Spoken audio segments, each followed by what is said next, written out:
नमस्कार, जय हिंद दोस्तों। स्वागत है आपका quick revision classes YouTube channel पर। मुख्य सेविका के ऑफिशियल सिलेबस पर आधारित आज का मॉक टेस्ट नंबर 19 है।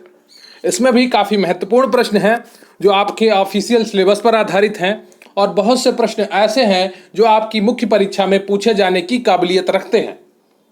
एक एक प्रश्न आपके लिए महत्वपूर्ण है और लगातार इन प्रश्नों को देखना आपके लिए बहुत ही फायदेमंद साबित होगा जब आप परीक्षा में बैठे होंगे। तो लगातार पूरे वीडियो को देखा करिए और जो लोग पूरा वीडियो देखते हैं निश्चित रूप से उनके जो रिवीजन वाला जब 100 प्रश्नों का मॉक टेस्ट आएगा उनमें वो अच्छा स्कोर कर रहे होंगे। तो प्रश्न यहीं से आएगा, पढ़ेंगे मेरे साथ तो आपको यकीन आएगा। तो चलिए बिना वक्त गवाए शुरू करते हैं आज का मॉक टेस्ट।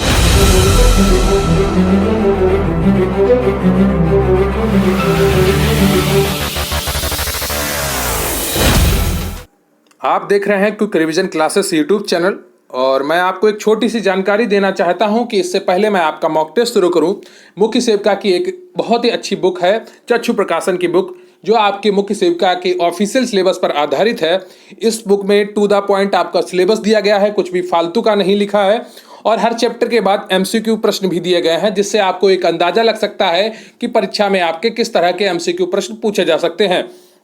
इसके अलावा इंग्लिश मीडियम वालों के लिए इसमें यह अच्छा है कि इसमें टॉपिक का इंग्लिश और हिंदी में टाइटल दिया गया है, जो काफ़ी महत्वपूर्ण है उनके लिए जिन्हें हिंदी समझने में थोड़ी कठिनाई होती है।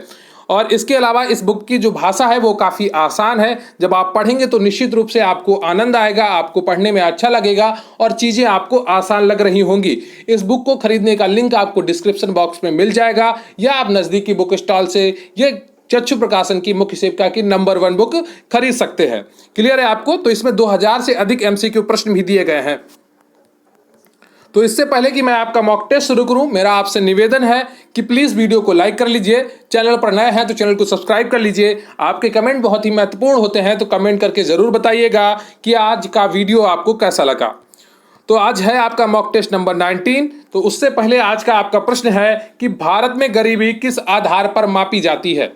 तो भारत में गरीबी मापने का आधार आपको बताना है और यह प्रश्न आपके परीक्षा के लिए बहुत ही महत्वपूर्ण है और 101% चांस है कि यह प्रश्न आपकी परीक्षा में पूछा जाएगा। तो इसका उत्तर जरूर आप कमेंट बॉक्स में लिखिएगा कि भारत में गरीबी किस आधार पर मापी जाती है। मुख्य सेविका गरिमा बैच में मैंने ये टॉपिक पढ़ा दिया है, तो हाँ, गरिमा बैच वाले कोई भी इस क्वेश्चन को गलत नहीं करेंगे। तो आज का आपका प्रश्न है क्वेश्चन नंबर 1, निम्न में से कौन सा भोज्य प्रोटीन संदर्भ प्रोटीन मानी जाती है। बताइए, निम्न में से कौन सा भोज्य प्रोटीन संदर्भ प्रोटीन माना जाता है। बताइए, ए दूध, बी अंडा, सी मटन, डी दाल। बताइए इसमें से कौन सा ऑप्शन आपका सही है। संदर्भ प्रोटीन या पूर्ण प्रोटीन या संपूर्ण प्रोटीन, बताइए निम्न में से कौन सा भोज्य प्रोटीन संदर्भ प्रोटीन मानी जाती है। ए दूध, बी अंडा, सी मटन, डी दाल। तो ABCD में कौन सा ऑप्शन आपका सही हो जाएगा। बी अंडा। क्लियर है, बी अंडा ऑप्शन आपका बिल्कुल सही ऑप्शन है। तो अंडे से प्राप्त प्रोटीन संदर्भ प्रोटीन मानी जाती है क्योंकि इसमें सभी आवश्यक अमीनो अम्ल पर्याप्त मात्रा में उपस्थित होते हैं। क्योंकि प्राणी जगत के प्रोटीन उत्तम कोटि के होते हैं, ये पूर्ण प्रोटीन होते हैं। ठीक है, तो पूर्ण प्रोटीन या संपूर्ण प्रोटीन या संदर्भ प्रोटीन जो भी आप कहें, बात एक ही है। अगला क्वेश्चन है आपका, सभी प्रकार की शर्करा का सरलतम रूप क्या है। बताइए, सभी प्रकार की शर्करा का सरलतम रूप क्या है। A fructose, B galactose, C glucose, D lactose. तो ABCD में कौन सा ऑप्शन आपका सही हो जाएगा। सभी प्रकार की शर्करा का सरलतम रूप क्या है। A fructose, B galactose, C glucose और डी है आपका लैक्टोज। तो ABCD में कौन सा ऑप्शन आपका सही हो जाएगा, जल्दी से बताइए। तो इसका जो सही ऑप्शन है आपका वो सी है। कौन सा है, सी ऑप्शन आपका बिल्कुल सही है। ग्लूकोज जो होता है वो शर्करा का सरलतम रूप होता है। सभी प्रकार की शर्करा का सरलतम रूप ग्लूकोज है। इसमें डेक्सट्रोज भी कहते हैं, इसे क्या कहते हैं, डेक्सट्रोज भी कहते हैं। यह रक्त द्वारा अवशोषित होकर शरीर को शीघ्र ही ऊर्जा प्रदान करता है। रक्त में सामान्य ग्लूकोज स्तर होता है वो FBS यानी कि फास्टिंग ब्लड शुगर लेवल, जब आपने कुछ खाया नहीं हो तो 80 से 100 mg/dl होता है। ठीक है, और PBS क्या होता है, पोस्ट प्रायंदियल ब्लड शुगर लेवल, ठीक है। तो ये खाना खाने के बाद ये 120 से 140 होना चाहिए, और आरबीएस यानी कि रैंडम ब्लड शुगर लेवल क्या होना चाहिए, ये 120 से नीचे होना चाहिए। क्लियर है आपको? तो ये चीजें आपको बताई गई हैं, ये काफी महत्वपूर्ण है, इन्हें आप याद रखिएगा। अगला प्रश्न है आपका, शिशु के लिए सर्वाधिक महत्वपूर्ण आवश्यक बसीय अम्ल है, बताइए। शिशु के लिए सर्वाधिक महत्वपूर्ण आवश्यक बसीय अम्ल क्या है? लिनोलिक अम्ल, या लिनोलीक अम्ल, या आर्किडोनिक अम्ल, या उपयुक्त में से कोई नहीं, बताइए।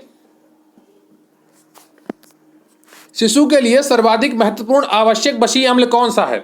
तो इसका सही उत्तर क्या हो जाएगा? ये बाल विकास पोषण में से जुड़ा हुआ प्रश्न है जो आपके सिलेबस में दिया हुआ है। तो बताइए इसमें कौन सा ऑप्शन आपका सही हो जाएगा? तीसरे का सी ऑप्शन आपका बिल्कुल सही है, आर्किडोनिक अम्ल। क्लियर है आपको? तो आर्किडोनिक अम्ल जो होता है वो शिशु के लिए सर्वाधिक महत्वपूर्ण आवश्यक बसीय अम्ल है। आपका अगला प्रश्न है, राजकोषीय नीतियों के माध्यम से लिंग संबंधी चिंताओं का समाधान करना निम्न में से किस बजट का उद्देश्य होता है? बताइए। राजकोषीय नीतियों के माध्यम से लिंग संबंधी चिंताओं का समाधान करना निम्न में से किस बजट का उद्देश्य होता है?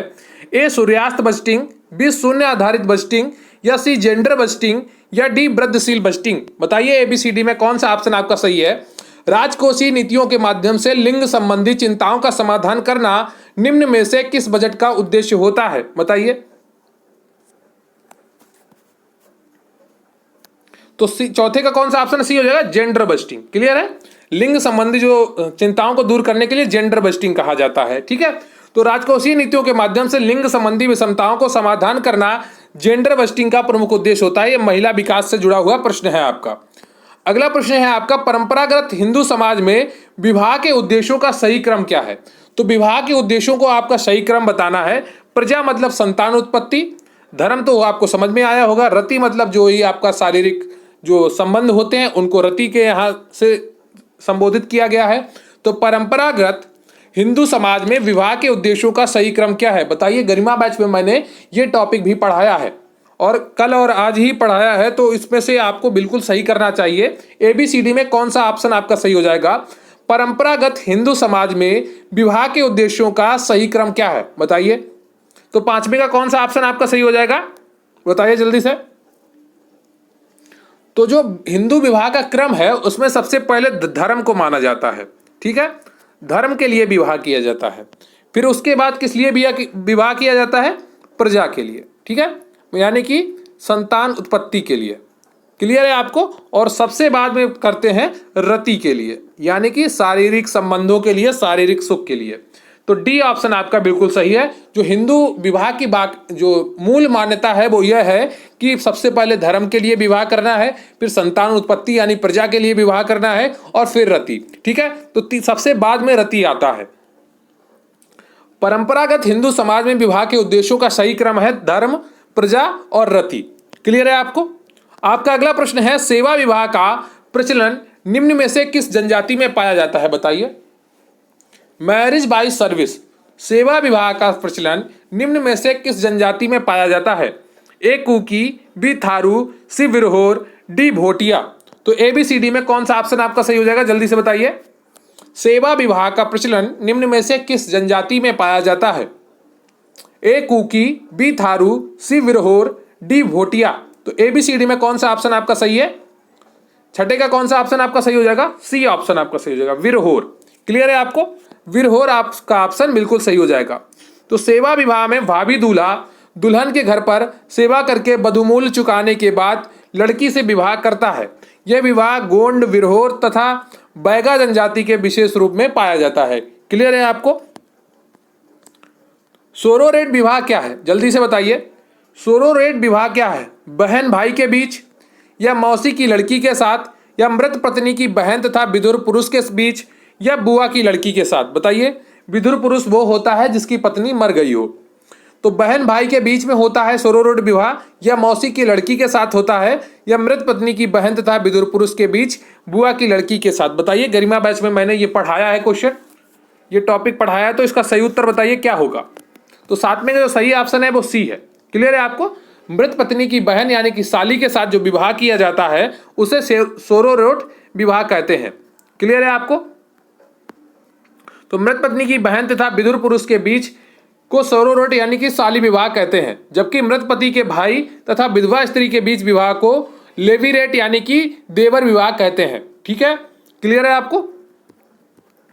एक एक प्रश्न आपके लिए महत्वपूर्ण है, बिल्कुल भी छोड़कर भागिएगा नहीं, लगातार पढ़ने की हिम्मत बनाइए, खुद को चैलेंज करने की कोशिश करते रहिए। अगला प्रश्न है आपका 8वां, एक परिवार इकाई जिसमें तलाक एवं विवाह के परिणाम स्वरूप एक अथवा अधिक सौतेली माता पिता सम्मिलित हैं कहलाती है। बताइए ऐसा परिवार क्या कहलाता है? एक परिवार इकाई जिसमें तलाक एवं विवाह के परिणाम स्वरूप एक अथवा अधिक सौतेले माता पिता सम्मिलित हैं कहलाती है। विस्तृत परिवार या संयुक्त परिवार या पुनर्रचित परिवार या एक अभिभावक परिवार। तो ABCD में कौन सा ऑप्शन आपका सही हो जाएगा, जल्दी से बताइए। सी ऑप्शन आपका सही हो जाएगा। यह परिवार से जुड़ा हुआ टॉपिक है, पुनर्रचित परिवार कहलाता है। क्लियर है आपको? तो एक परिवार इकाई जिसमें तलाक एवं विवाह के परिणाम स्वरूप एक अथवा अधिक सौतेले माता पिता सम्मिलित हैं तो पुनर्रचित परिवार कहलाती है। इस पारिवारिक विकल्प को सौतेला परिवार भी कहा जाता है। क्लियर है आपको? अगला प्रश्न है आपका, निम्नलिखित में से किसने भारत में नातेदारी व्यवस्था के क्षेत्र में पर्याप्त योगदान दिया है? ए है मॉर्गन, बी इरावती कर्वे, सी IP Desai, D SC Dubey. तो ABCD में कौन सा ऑप्शन आपका सही हो जाएगा? निम्नलिखित में से किसने भारत में नातेदारी व्यवस्था के क्षेत्र में पर्याप्त योगदान किया है? बताइए ABCD में कौन सा ऑप्शन आपका सही हो जाएगा? तो 9 का जो ऑप्शन सही है वो है बी, इरावती कर्वे। कौन सा है? इरावती कर्वे ने नातेदारी व्यवस्था के क्षेत्र में पर्याप्त योगदान दिया है। अगला प्रश्न है आपका, संघर्षरत दंपति को न्यायिक पृथकता अधिकतम कितनी अवधि के लिए दी जा सकती है? बताइए संघर्षरत दंपति को न्यायिक पृथकता अधिकतम कितनी अवधि के लिए दी जा सकती है? ए ऑप्शन 7 वर्ष, बी 3 वर्ष, सी 2 वर्ष, डी 5 वर्ष। बताइए 10वें का कौन सा ऑप्शन आपका सही हो जाएगा? बताइए। तो 10वें का जो सही ऑप्शन है आपका वो सी है, 2 वर्ष के लिए। क्लियर है आपको? सी ऑप्शन बिल्कुल सही है 10वें का। तो संघर्षरत दंपति को न्यायिक पृथकता अधिकतम 2 वर्ष की अवधि के लिए प्रदान की जाती है। हिंदू विवाह अधिनियम 1955 की धारा 10 के अधीन न्यायिक पृथक्करण का उपबंध किया गया है। क्लियर है आपको? तो न्यायिक पृथक्करण का उपबंध किसमें किया गया है? हिंदू विवाह अधिनियम 1955 की धारा 10 में। अगला क्वेश्चन है आपका, भारतीय श्रम संघ अधिनियम कब पारित हुआ? ए 1926, बी 1929, सी 1930, डी 1932। यह समाज शास्त्र का प्रश्न है और सामाजिक कार्य से भी जुड़ा हुआ चीज है, क्योंकि कार्य में आता है ये श्रम आता है ना। तो भारतीय श्रम संघ अधिनियम कब पारित हुआ? ए 1926, बी 1929, सी 1930, डी 1932। तो ABCD में कौन सा ऑप्शन आपका सही है? 11वें का जो सही ऑप्शन है वो आपका ए है 1926। क्लियर है आपको? तो भारतीय श्रम संघ अधिनियम वर्ष 1926 में पारित हुआ। यह अधिनियम सिविल या आपराधिक कार्य के विरुद्ध कई मामलों में पंजीकृत श्रमिक संघों के संरक्षण प्रदान करता है। क्लियर है आपको? अगला प्रश्न है आपका, एक समाज विशेष में प्रसव योग्य उम्र की महिलाओं द्वारा उत्पन्न जीवित जन्मे बच्चों की औसत संख्या को क्या कहा जाता है? बताइए 12वें का कौन सा आपका ऑप्शन सही हो जाएगा? क्वेश्चन है आपका, एक समाज विशेष में प्रसव योग्य उम्र की महिलाओं द्वारा उत्पन्न जीवित जन्मे बच्चों की औसत संख्या को क्या कहा जाता है? बताइए जो प्रसव योग्य उम्र जो बच्चे जन्म सकती हैं महिलाएं, उनकी उम्र को, ठीक है, उनकी संख्या और जन्मे बच्चों की औसत संख्या को क्या कहा जाता है? ए रोगग्रस्तता दर, बी मृत्यु दर, सी जनन शक्ति दर और डी जनशक्ति दर। बताइए प्रजनता दर या सी जनन शक्ति दर? अरे उल्टा हो रहा, ऑप्शन ऊपर नीचे हो गया है। डी आपका जनन शक्ति दर है और सी है प्रजनता दर। तो ABCD में कौन सा ऑप्शन आपका सही हो जाएगा? जल्दी से बताइए।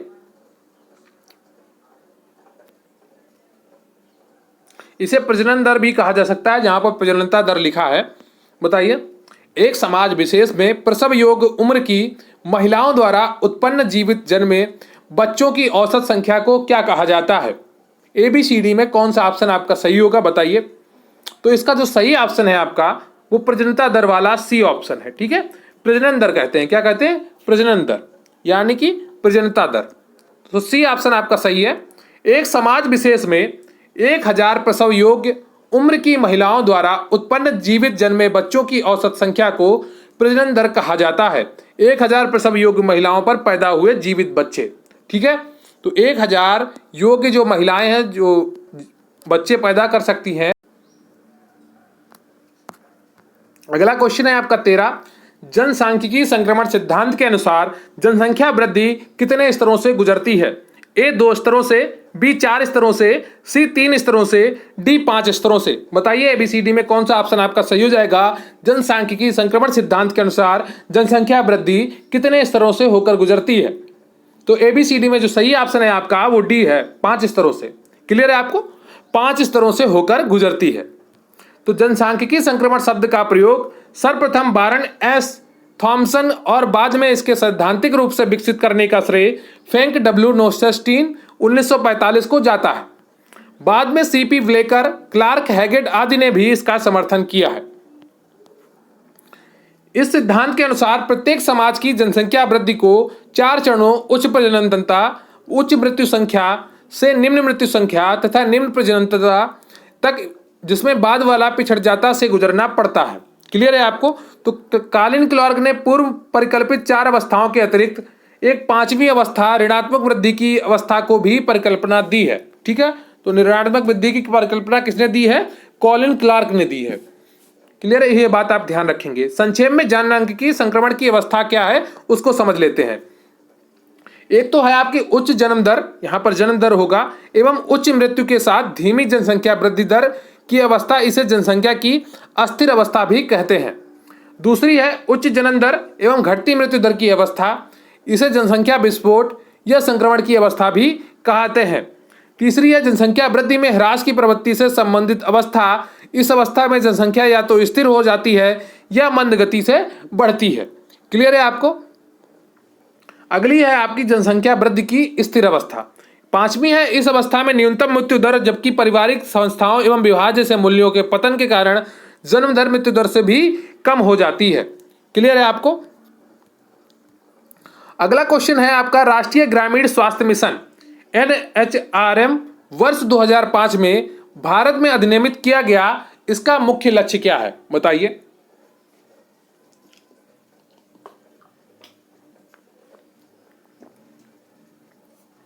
राष्ट्रीय ग्रामीण स्वास्थ्य मिशन NRHM वर्ष 2005 में भारत में अधिनियमित किया गया, जिसका मुख्य लक्ष्य है ए शिशु मृत्यु दर और मातृ मृत्यु दर घटाना, बी वृद्ध महिलाओं के स्वास्थ्य में सुधार लाना, सी स्कूली छात्राओं के लिए साफ सफाई सुविधाएं उपलब्ध कराना, या डी निर्धन परिवार की महिलाओं की पोषण संबंधी आवश्यकताओं को पूरा करना। बताइए राष्ट्रीय ग्रामीण स्वास्थ्य मिशन NRHM वर्ष 2005 में भारत में अधिनियमित किया गया, इसका मुख्य लक्ष्य क्या था? तो 14 का जो ऑप्शन आपका सही है वो ए है, शिशु मृत्यु दर को घटाना और मातृ मृत्यु दर को घटाना, इसका लक्ष्य था। क्लियर है आपको? तो राष्ट्रीय ग्रामीण स्वास्थ्य मिशन यानी कि नेशनल रूरल हेल्थ मिशन एक ग्रामीण भारत के ग्रामीण स्वास्थ्य सुधार के लिए स्वास्थ्य कार्यक्रम है। यह योजना 12 अप्रैल 2005 को शुरू की गई। इसका मुख्य लक्ष्य शिशु मृत्यु दर और मातृ मृत्यु दर में कमी लाना था। क्लियर है आपको? अगला क्वेश्चन है आपका, ये कूट के आधार पर है और ऐसे आपके परीक्षा में मैक्सिमम 2 प्रश्न पूछे जा सकते हैं। उम्मीद है कि ना पूछे जाएं, फिर भी अगर आ गए अगर ऐसे प्रश्न तो आपको आना चाहिए कि इनको कैसे किया जाता है।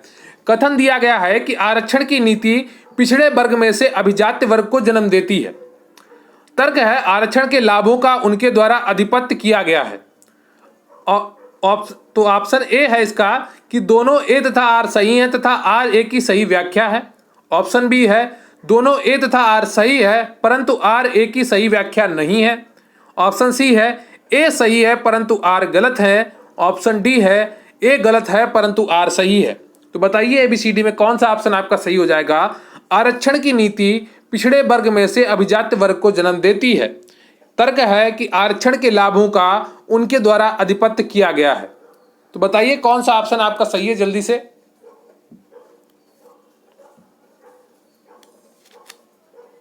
बताइए कौन सा ऑप्शन आपका सही है, जल्दी से बताइए। तो इसका सही ऑप्शन है आपका ए। दोनों ए तथा आर सही है तथा आर ए की सही व्याख्या है। क्लियर है आपको? तो भारत के संविधान में पिछड़े वर्ग को आरक्षण का प्रावधान है अनुच्छेद 16(4) में। ठीक है, यह बात सही है कि आरक्षण से पिछड़े वर्ग को लाभ मिला है, किंतु वर्ग का क्रीमी लेयर ही अधिकांश योजनाओं और आरक्षण लाभों को ले रहा है। क्रीमी लेयर का अर्थ हुआ कि एक तबका है जिसके पास संसाधन मौजूद है, वही लगातार उसका लाभ ले रहा है। पहले उसने लिया, फिर उसके बेटों ने लिया, अब उसके पोते लाभ ले रहे हैं। समझ रहे हैं आप कि जैसे क्या है कि कोई आरक्षण लेके इंस्पेक्टर बन गया, ठीक है, अब उसका बेटा पढ़ेगा तो वो ज़्यादा अच्छे से पढ़ पाएगा, है ना। लेकिन जो गरीब का बेटा है आरक्षण वर्ग का, उसका बेटा उसकी टक्कर कैसे ले पाएगा जो इंस्पेक्टर का बेटा है ना। तो ये कह रहे हैं कि क्रीमी लेयर वाले ही इसका फायदा ले लेते हैं अब, क्योंकि इससे जिस अभिजात वर्ग का जन्म हुआ है वह अधिक जागरूक व सक्षम है, जो अपनी ही जाति के अन्य लोगों को लाभ से वंचित करता है। क्लियर है आपको? तो कथन ए तथा आर दोनों सही हैं एवं तर्क आर कथन ए की व्याख्या भी करता है। क्लियर है आपको? तो इसका क्या कारण, इसको उपाय यही है कि आरक्षण की सीमा रखी जाए कि जिसको एक बार आरक्षण मिल गया, जो इसी अर्निंग के ऊपर हो गया, अब उसको आरक्षण नहीं मिलेगा। अगर ऐसा होगा तो जितने भी गरीब लोग हैं, जितने भी आरक्षण के असली हकदार हैं, उनको आरक्षण मिल सकता है इस नियम से। वर्ष 2011 की भारत की जनगणना के लिए निम्नलिखित में से कौन सा आदर्श वाक्य था? बताइए। वर्ष 2011 की भारत की जनगणना के लिए निम्नलिखित में से कौन सा भारत आदर्श वाक्य था? A our future our country, B our country our census, C people of India our census, या D our census our future. तो ABCD में कौन सा ऑप्शन आपका सही है, जल्दी से बताइए। तो 16वें का जो ऑप्शन आपका सही है वो डी है, अवर सेंसस अवर फ्यूचर। ये वाक्य था, आदर्श वाक्य था वर्ष 2011 की जनगणना का। क्लियर है? तो डी ऑप्शन आपका बिल्कुल सही है 16वें का। अगला क्वेश्चन है आपका, विश्व जनसंख्या दिवस कब मनाया जाता है? बताइए, विश्व जनसंख्या दिवस कब मनाया जाता है? ए 10 जुलाई को, बी 11 जुलाई को, सी 29 जुलाई को, डी 24 जुलाई को। तो ABCD में कौन सा ऑप्शन आपका सही हो जाएगा? तो 17वें का जो सही ऑप्शन है आपका वो है बी, 11 जुलाई को। क्लियर है आपको? 11 जुलाई को विश्व जनसंख्या दिवस मनाया जाता है। प्रत्येक वर्ष 11 जुलाई को विश्व जनसंख्या दिवस मनाया जाता है। वर्ष 2022 के जनसंख्या दिवस की थीम 8 बिलियन की दुनिया, सभी के लिए एक लचीले भविष्य की ओर, अवसरों का दोहन और सभी के लिए अधिकार और विकल्प सुनिश्चित करना। ठीक है, अगला क्वेश्चन है आपका 18वां कि सती को कौन से वर्ष में अवैध घोषित किया गया? बताइए, सती को कब अवैध घोषित किया गया? ए 1829, बी 1832, सी 1843, डी 1850। एक सती प्रथा थी जिसको अवैध घोषित किया गया अंग्रेजों के द्वारा। बताइए कब घोषित किया गया? तो 18वें का कौन सा ऑप्शन आपका सही हो जाएगा? ए 1829। क्लियर है आपको? तो 1829 में इसे अवैध घोषित किया गया राजा राम मोहन राय के प्रयासों के द्वारा। निम्नलिखित में से कौन सा पूर्ण गरीबी से संबंधित नहीं है? बताइए।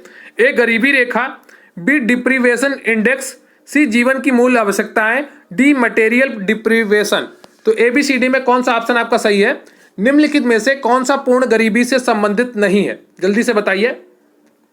तो 19 का जो सही ऑप्शन है आपका वो बी है, डिप्रीवेशन इंडेक्स। क्लियर है आपको?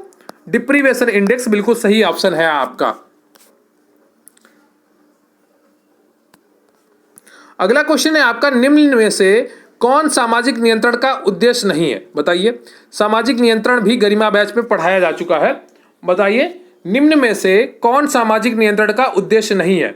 ए समाज में समरूपता, मजबूती और निरंतरता लाना, बी सामाजिक संगठन में स्थिरता और एकरूपता लाना, सी सामाजिक विद्वेष का विस्तार, डी सामाजिक और मानवीय मूल्यों का स्थापित करना। बताइए कौन सा ऑप्शन आपका सही है?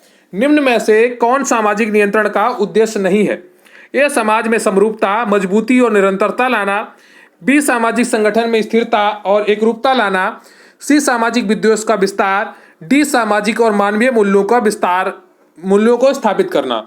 तो ABCD कौन सा ऑप्शन आपका सही है? बताइए, सामाजिक नियंत्रण का उद्देश्य क्या नहीं है? तो इसका ऑप्शन कौन सा सही हो सकता है? अगर आप कॉमन सेंस से भी उत्तर देंगे तो इसका ऑप्शन सी सही हो जाएगा। ठीक है, किसी भी सामाजिक नियंत्रण का ये उद्देश्य नहीं होता है कि आज समाज में विद्वेष फैले। ठीक है, तो सी ऑप्शन आपका सही है। सामाजिक विद्वेष फैलाना सामाजिक नियंत्रण का उद्देश्य नहीं है, बल्कि सामाजिक नियंत्रण विद्वेष व संघर्ष को नियंत्रित करने के लिए ही किया जाता है। अगला क्वेश्चन है आपका, निम्नलिखित में से कौन सा सामाजिक परिवर्तन मानव प्रसन्नता पर बल देता है? बताइए, निम्नलिखित में से कौन सा सामाजिक परिवर्तन मानव प्रसन्नता पर बल देता है? बताइए जल्दी से।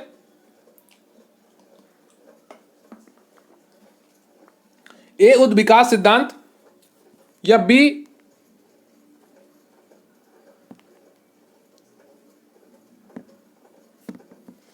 चक्रीय सिद्धांत, या सी वर्ग संघर्ष, या डी प्रगति। तो ABCD में कौन सा ऑप्शन आपका सही हो जाएगा?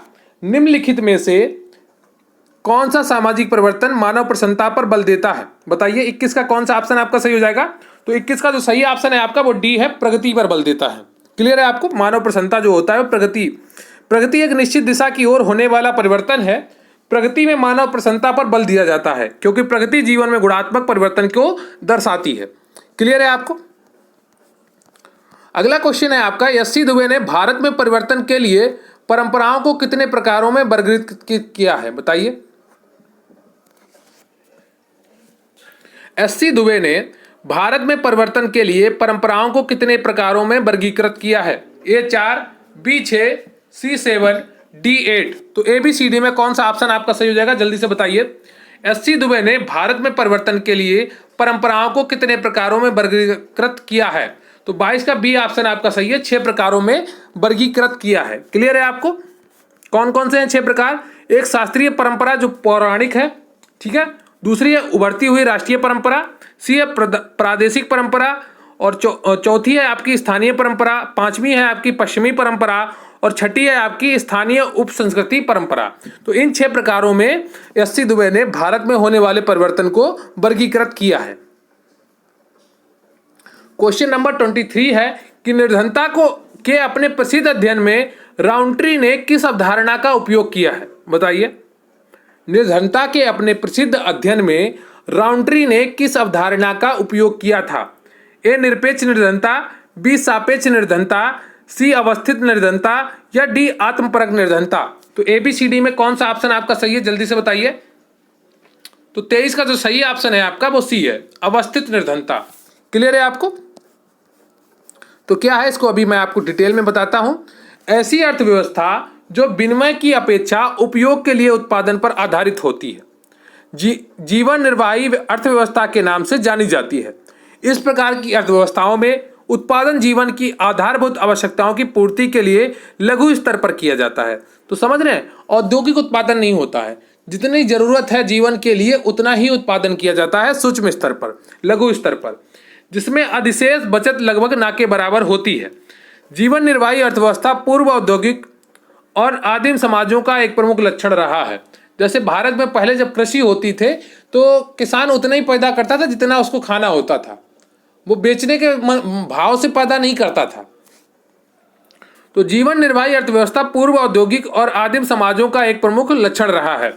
अधिकांश विकास संस्थाएं तृतीय विश्व के देशों की गरीबी और अल्प विकास का प्रमुख कारक उनकी जीवन निर्वाही अर्थव्यवस्था को मानती हैं। राउंट्री ने अपने प्रसिद्ध अध्ययन में अवस्थित निर्धनता की अवधारणा का अनुप्रयोग किया था। क्लियर है आपको? तो राउंट्री ने क्या किया? अपनी प्रसिद्ध अध्ययन में अवस्थित निर्धनता की अवधारणा का अनुप्रयोग किया था। अगला क्वेश्चन है आपका 24, निम्नलिखित में से कौन एक मादक द्रव्य व्यसन का प्रभाव नहीं है? बताइए। निम्नलिखित में से कौन एक मादक द्रव्य व्यसन का प्रभाव नहीं है? ऑप्शन ए है अपराध में वृद्धि, बी स्वास्थ्य पर बुरा प्रभाव, सी पारिवारिक विघटन को प्रोत्साहन, डी शिक्षा का विकास। तो कोई भी कॉमन सेंस से इस प्रश्न को सही कर सकता है। बताइए कौन सा ऑप्शन आपका सही हो जाएगा? निम्नलिखित में से कौन एक मादक द्रव्य व्यसन का प्रभाव नहीं है? तो 24 का डी ऑप्शन आपका सही हो जाएगा। मादक यानी कि नशीले पदार्थों का सेवन शिक्षा का विकास में नहीं प्रभाव डालता। क्लियर है आपको? तो मादक द्रव्य व्यसन का प्रभाव शिक्षा के विकास पर नहीं पड़ता। ज्ञान की वह शाखा जो शिक्षा के प्रशासन तथा प्रक्रियाओं का वैज्ञानिक रूप से अध्ययन करती है शैक्षिक समाजशास्त्र के नाम से जानी जाती है। ठीक है, इसमें समाज का अध्ययन शिक्षा की दृष्टि से किया जाता है। अगला क्वेश्चन है आपका 25। सामाजिक परिवर्तन के निम्नलिखित विश्लेषकों में से किसने किरायाजीवी और सट्टेबाज पदों का प्रयोग किया है? बताइए।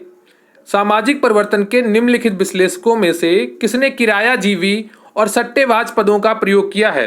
ए T Veblen, B Karl Marx, C V Pareto, D AJ Toynbee. तो ए बी सी डी में कौन सा ऑप्शन आपका सही हो जाएगा? तो 25 का जो सही ऑप्शन है आपका वो सी है, बी परेटो। क्लियर है आपको? बी परेटो ऑप्शन आपका बिल्कुल सही है। तो इटली निवासी विल्फ्रेडो परेटो मूल रूप में एक इंजीनियर थे जो बाद में अर्थशास्त्री और समाजशास्त्री बन गए। उन्होंने सामाजिक परिवर्तन के लिए किरायाजीवी और सट्टेबाज पदों का प्रयोग किया। सट्टेबाज वर्ग के लोगों की आय अनिश्चित होती है, कभी कभी ज़्यादा भी हो जाती है। इस वर्ग के लोग अपनी बुद्धि के द्वारा धन कमाते हैं। इसके विपरीत किरायाजीवी वर्ग आय निश्चित होती है। जो किराया लेगा उसकी आय तो निश्चित होगी ना। क्लियर है आपको?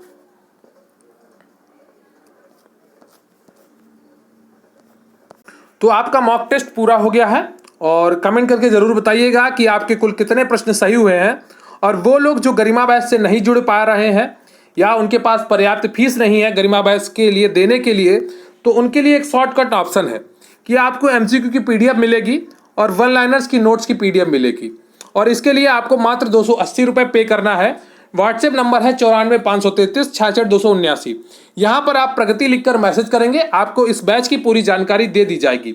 सफलता का मूल मंत्र आपको केवल 280 रुपये में प्रोवाइड किया जाएगा। अगर आप दृढ़ संकल्पित हैं मुख्य सेविका भर्ती में अपना स्थान पक्का करने के लिए, तो जुड़ सकते हैं प्रगति बैच से, जिसकी पीडीएफ एमसीक्यू पीडीएफ आपको दी जाएंगी और वन लाइनर्स नोट्स दिए जाएंगे चैप्टर वाइज। क्लियर है आपको?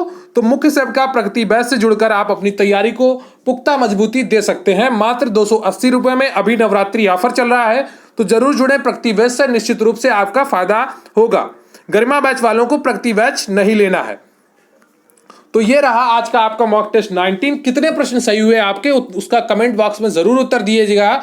और इसके अलावा जो आज का आपका प्रश्न है कि भारत में गरीबी नापने का आधार क्या है, उसका उत्तर भी कमेंट बॉक्स में जरूर लिखिएगा। इसी तरीके से लगातार आप पढ़ते रहिए, निश्चित रूप से आपका फायदा होगा, आपको लाभ मिलेगा जब आप अपने परीक्षा हॉल में बैठे होंगे। लगातार एमसीक्यू को करते रहिए, इससे आपको प्रश्नों का स्तर पता चलेगा और जो चीज़ें हैं आपके दिमाग में धीरे धीरे बैठने लगेंगी। तो प्लीज़ अभी तक अगर आपने चैनल को सब्सक्राइब नहीं किया है तो सब्सक्राइब कर लीजिए, वीडियो को लाइक कर लीजिए। बहुत बहुत धन्यवाद आपका। Thank you very much. जय हिंद, जय भारत।